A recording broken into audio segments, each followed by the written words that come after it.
ஐயா, ஆண் பனை பெண் பனை எப்படி பிரிச்சு உருவாக்குறதுங்க ஐயா? நமது பழங்காலத்துல இருக்கிற பனைகள் ஒன்று பழம் தரும் மரம், ஒன்று பழம் தரா மரமாக வந்தது. இதை நான் பல நாள் ஆராய்ச்சி செய்து அதை 86 ஊன்றி பறித்து பார்த்ததில் மலக்க விடும், இப்படி மலக்க ஒரு கொட்டையை பிரிச்சும் காயிலிருந்து உடைச்சு மலக்க விடும் ஊன்றும் கொட்டைகள் அனைத்தும் பெண்மரமாக வருகின்றன. அதே பனம் கொட்டையை நிலத்தில் குப்பரை போட்டு ஊன்றினால் அது பனந்தர ஆண்மரமாக வருகிறது. இவ்வளவுதான் வித்தியாசம்.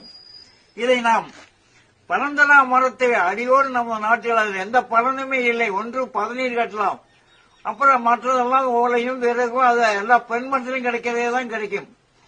பனைமரத்தில் போட்டால் பெண் பனைமரம் இதுக்காக்கினால் ஒன்று பதநீர் கட்டலாம், அதை கட்ட தவறினால் பாலை வந்து இளம் பிஞ்சுகளாக ஏற்பட்டு பணம் நொங்கு கிடைக்கும்.